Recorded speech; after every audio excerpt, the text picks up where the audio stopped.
Hello and welcome to the second part of this series on Marketing Mastery for Therapists, Breaking Free from Struggle to New Possibility.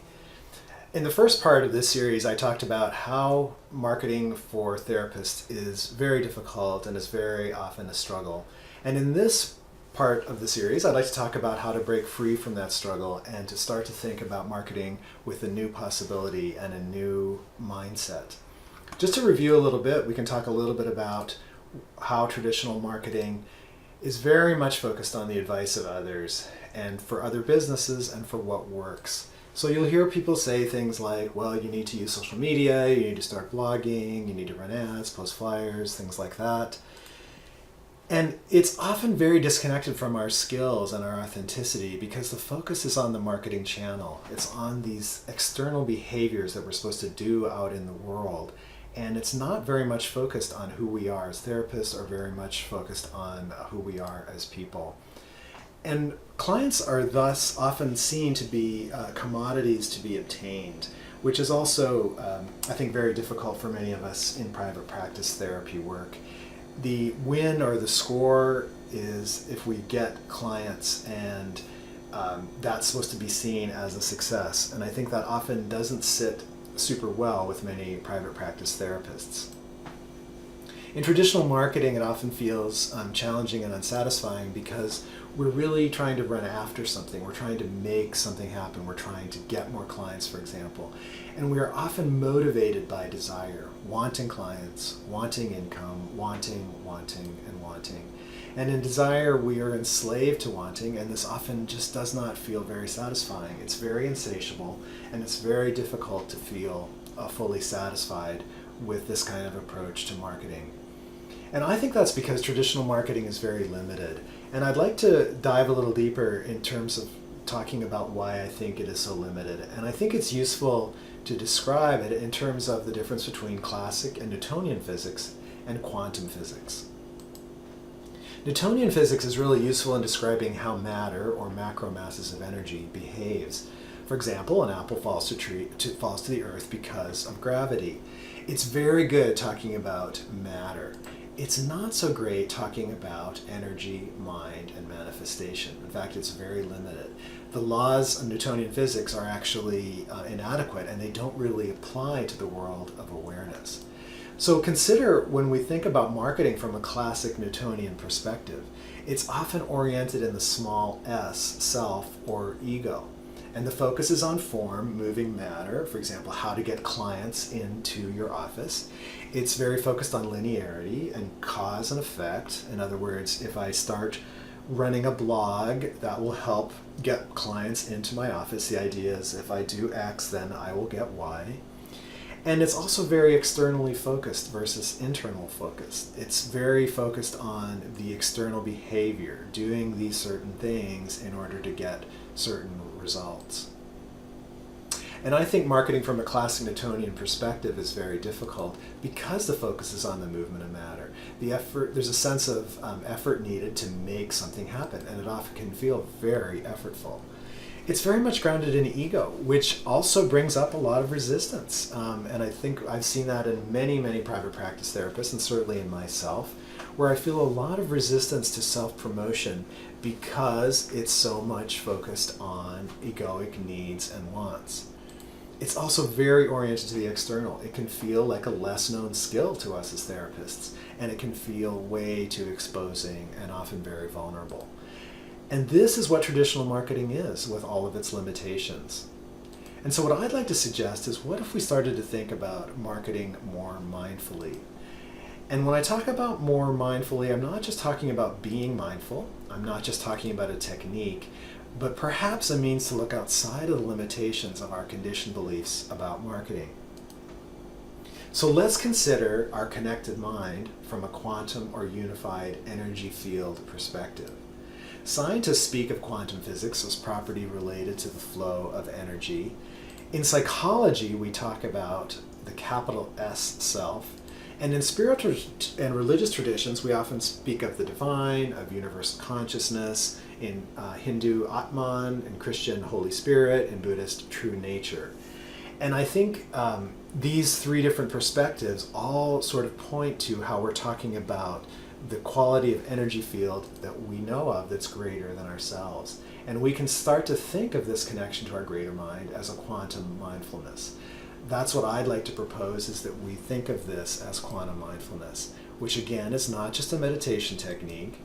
It's not just about present moment awareness, but rather it goes further as an intentional connection to the quantum or unified energy field that's greater than ourselves. And imagine if we started to think about marketing as an intentional connection to the quantum or unified energy field greater than ourselves. I think we'll start to feel very different about what it means to be marketing ourselves as private practice therapists.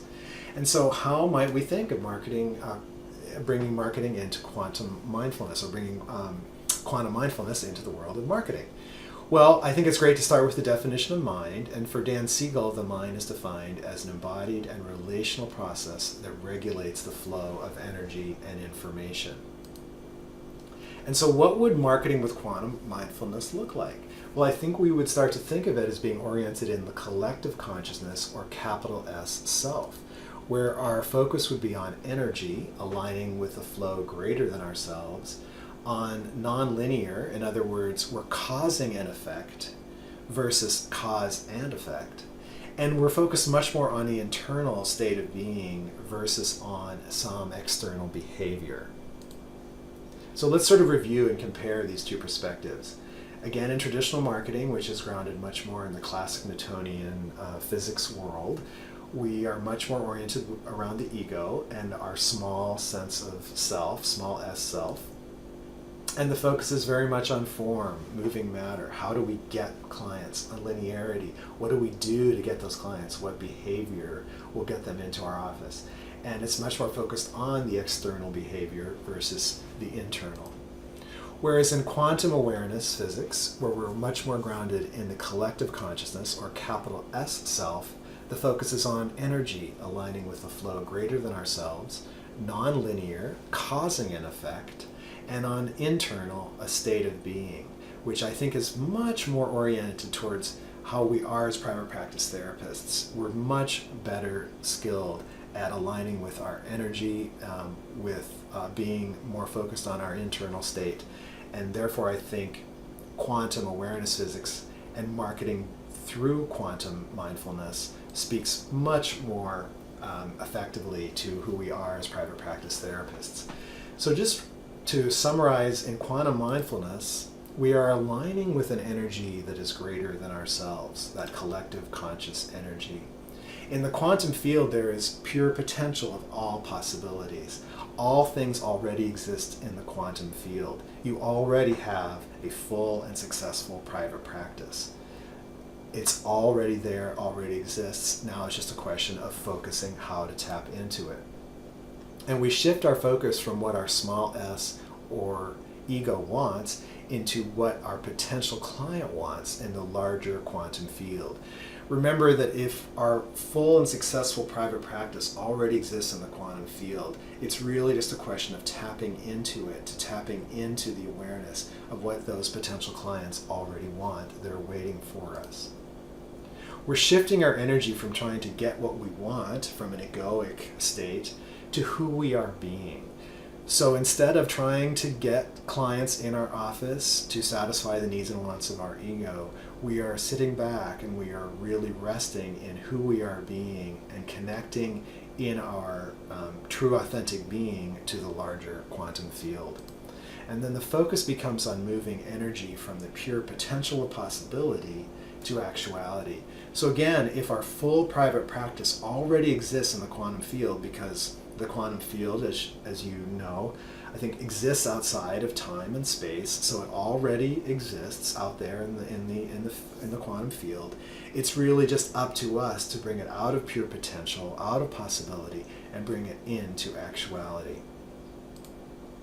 So what I get excited about then is that we can start to think and expand on Dan Siegel's view of the mind and think of marketing with quantum mindfulness as a highly aware and intentional process that promotes the flow of energy and information in a connected energy field that serves a common greater good.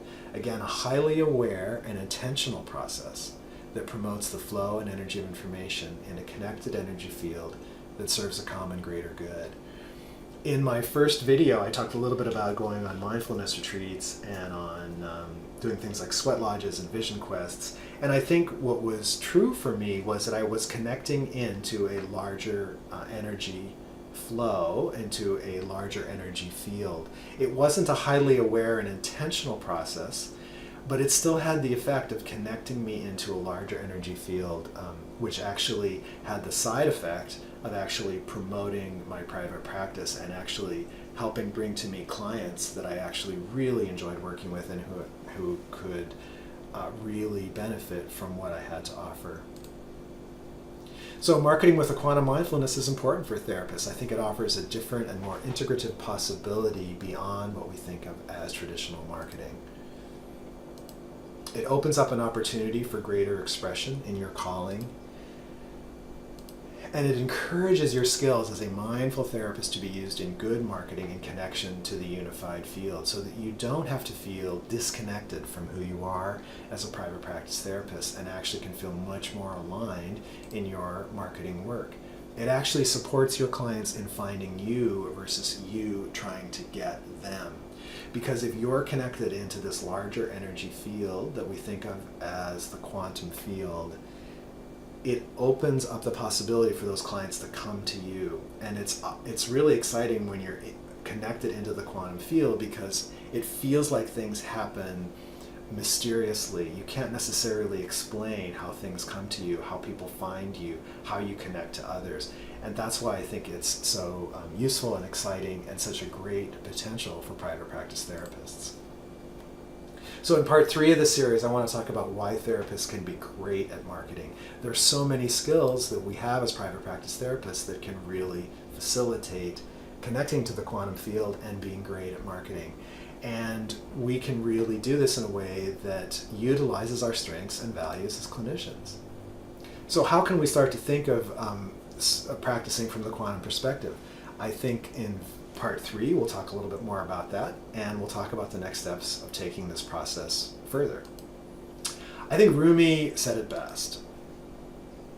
He said, "When I run after what I think I want, my days are a furnace of distress and anxiety. If I sit in my own place of patience, what I need flows to me without any pain. From this I understand what I want also wants me, is looking for me and attracting me." There is a great secret in this for anyone who can grasp it. I just think that expresses what I'm talking about so beautifully, because in traditional marketing, we are efforting and we are trying to get what we think we want. If we are thinking we want this big private practice and we think it's supposed to look a certain way. But when we relax, when we sit back, when we go into our place of patience and we connect to ourselves and to that which is greater than ourselves, what we want flows to us without pain. And what's really exciting, I think, is that what I want also wants me, is looking for me and attracting me, so that we can recognize and tap into the awareness that our future clients are already out there and are looking for us. But we have to be open, we have to be available, we have to be connected into that larger field so that they can actually come to us and find us. And that's what I think is so exciting about this possibility. So in part 3, we'll talk about how therapists can be great at marketing, how you can apply many of the skills you already have and actually be really good at marketing and perhaps even start to enjoy it. I really look forward to seeing you all in the 3rd video.